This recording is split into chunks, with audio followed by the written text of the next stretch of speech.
잠깐만.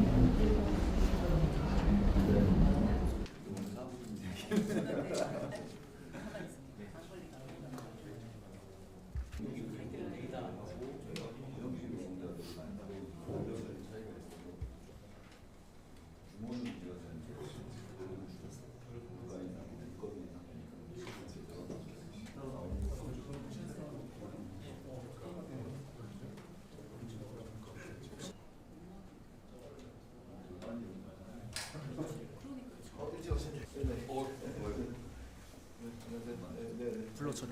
아, 네. 제가 카메라 걸린다고 일어나지 말라고 그랬는데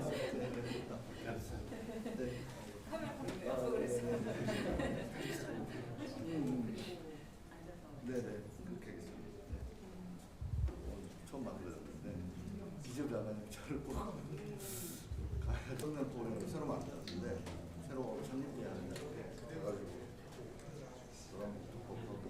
여러 가지 우려하시는 거에 대해서 말씀드렸어요. 네, 제가 노동단체 한 번 갔는데 경제단체 9번째 갔습니다 지금. 네, 어렵고 한데 누가 생각나서 비가 나와서 바쁘다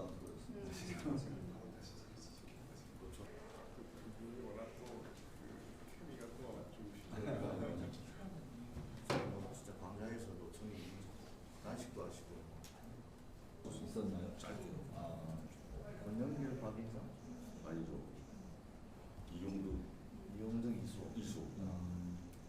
대통령하고 이렇게 연대는 좀 문재인 대통령님 때 이후 2020년도 그때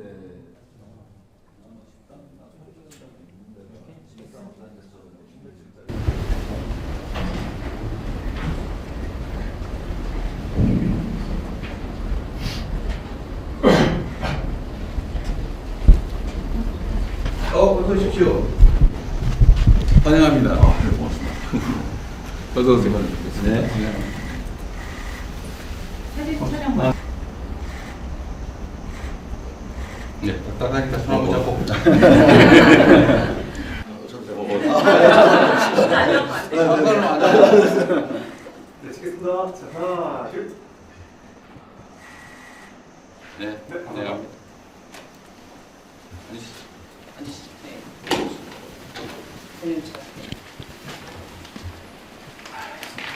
이 보는 게 몇 년 만이에요?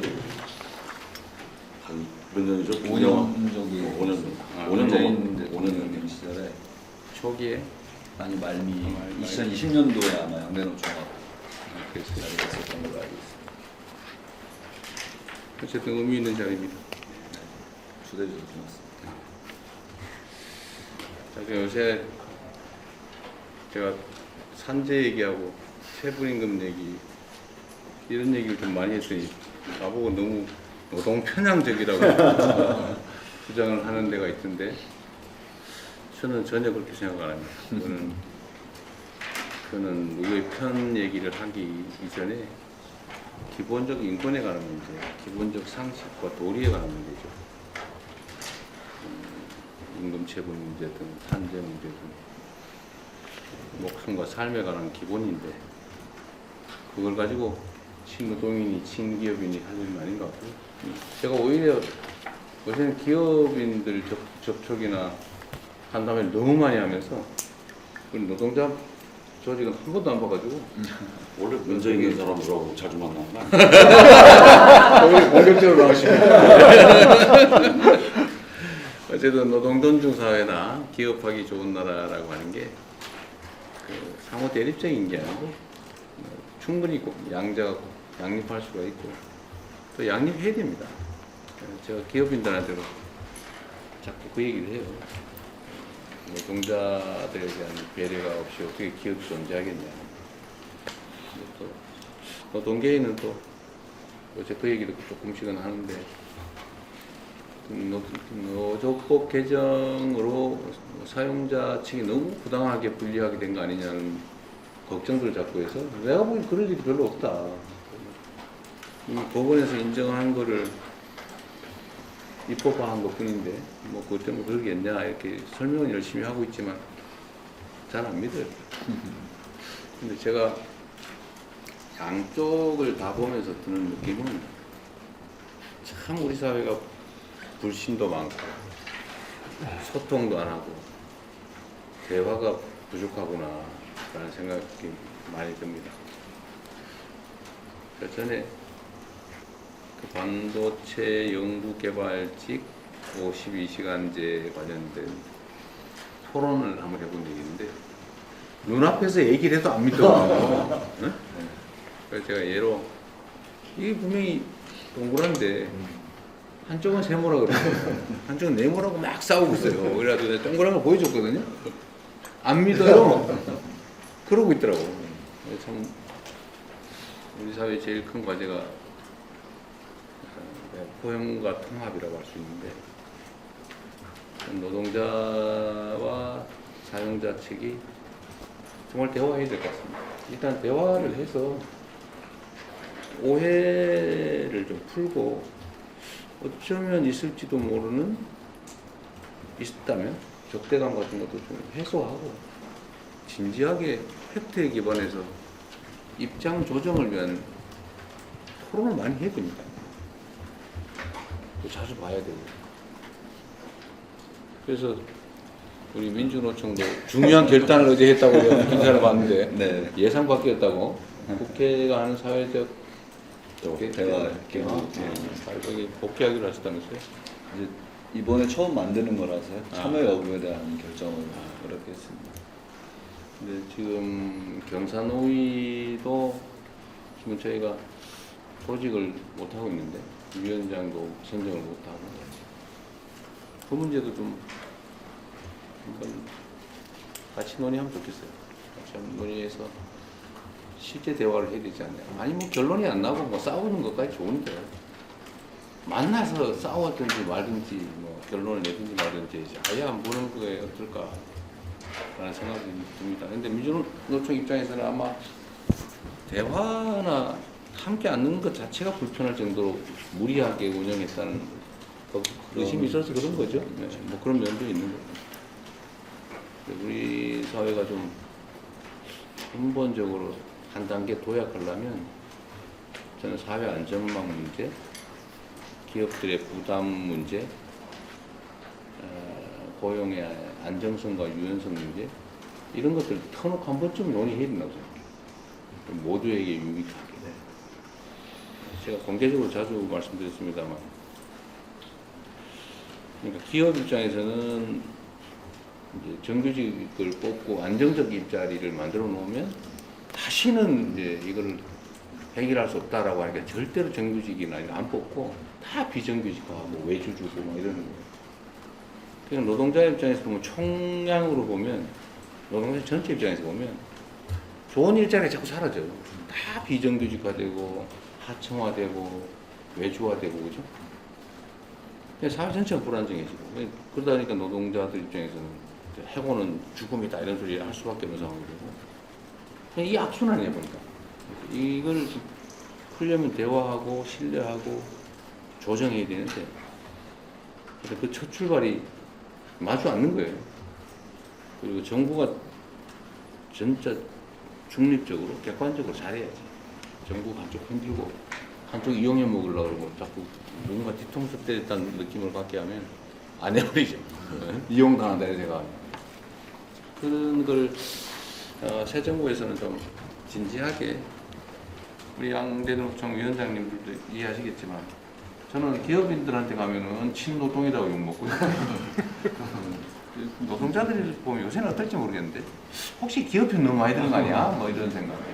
옛날에는 노동자 편인 것 같은데 요새는 아닌 것 같아. 뭐 이런 생각 할지도 모르겠어요. 근데 제가 편이 어디 있습니까? 모두 잘 되게 해야지. 하여튼 두 분 환영합니다. 환영하고 또 여러분들 말씀도 정말 많이 들어볼게요.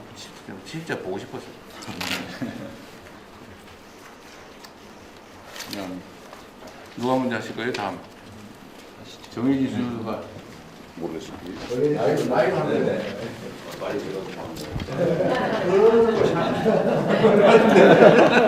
동방 A지국이니까. 국정을 책임지시느라고 굉장히 바쁜 일정에도 초대해 주셔가지고 감사드립니다. 대통령이 그 6월 4일 취임하시고 오늘이 석 달째 되는 날입니다. 짧은 기간이었지만은 그 노동자의 생명과 안전이 우리 사회의 그 가장 중요한 가치로 자리매김되었고 노조법 2, 3조를 통해서 헌법상의 권리가 현실이 되었습니다. 최근 그 한미 정상회담의 성공적인 개최에 이르기까지 대통령님의 그 헌신적인 국정 운영에 감사드립니다. 이제는 긴 안목으로 회복과 성장의 시대를 준비해야 할 때입니다. IMF 이후 30년간 한국 사회적 대화는 많은 성과와 한계를 축적해 왔습니다. 복합 위기와 거대한 전환을 극복하기 위해서는 경제 주체들의 과감한 결단에 기반한 대타협이 절실한 시기입니다. 한국노총은 이를 위해서 대통령님이 직접 각 경제 주체들을 모아서 일정 기간 동안의 수기 과정을 진행해 주시고 그 틀 안에서 사회적 대타협을 선언하자는 제안을 드립니다. 한국노총은 그 과정과 결정에 있어서 모든 사회적 책임을 다하겠습니다. 초고령 사회로 이미 진입한 한국 사회의 미래를 위해 65세 정년 연장은 단 하루도 늦출 수 없는 현실적 과제입니다. 이미 국회에서 민주당을 중심으로 노사정이 심도 있는 논의를 진행하고 있는 만큼 남은 하반기 동안에 입법에 이르는 성과를 낼 수 있도록 대통령실에 각별한 관심과 지원을 요청드립니다. 법정 정년 65세 연장은 주요한 국정의 과제이지만 한국노총은 현실적 여건을 고려해서 유연하게 협의에 임하겠습니다. 마지막으로 내년을 실질적 근로시간 단축의 역사적인 첫 해로 만들어보자는 제안입니다. 이를 위해서는 좀 더 과감한 주 4.5일제 시범사업의 도입이 필요합니다. 지불 능력이 부족한 기업들에게 지원금을 통해 노동시간 단축을 유도하는 것과 함께 병원이나 은행과 같이 노사 간 자율협약을 통해서 즉시 주 4.5일제 시행이 가능한 곳에 대해서는 정부가 나서서 최대한 권장하고 독려하는 역할을 해 주셔야 할 것 같습니다. 진짜 마지막입니다. 광장의 응원봉은 국민들에게 용기와 희망을 주었습니다. 이제 이재명 정부가 국민들의 삶이 구체적으로 변화하는 효능감을 줘야 할 때입니다. 대통령님께서 노동과 경제를 든든한 양날개로 삼는다면 대전환의 시기를 지혜롭게 이겨낼 수 있을 것이라 생각합니다. 한국노총도 그 길에 함께 하겠습니다. 초대해 주셔서 다시 한번 감사드립니다.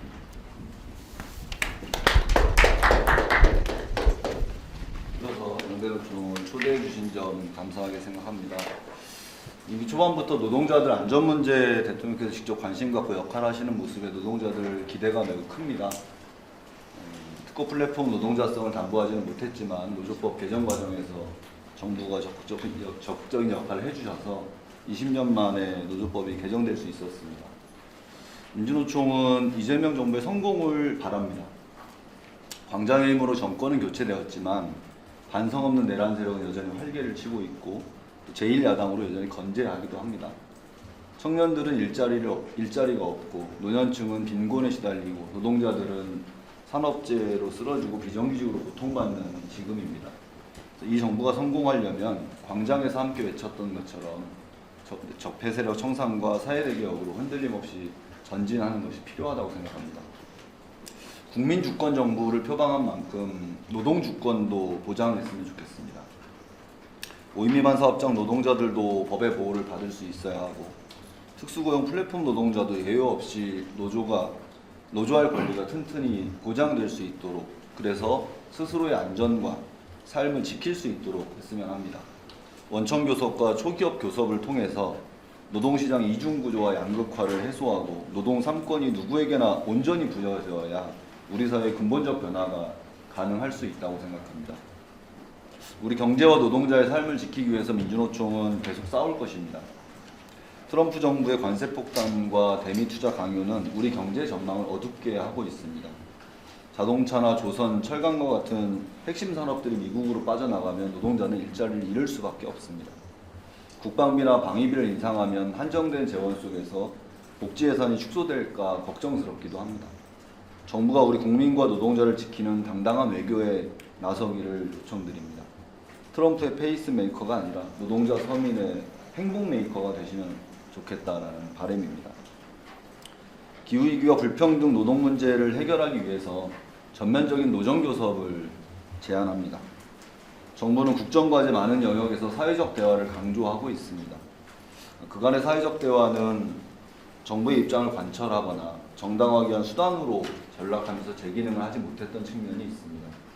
노정교섭을 통해서 노정 간의 신뢰를 회복하고 구축하고 대화의 효용성을 확인하는 것이 선행되어야 한다고 생각합니다.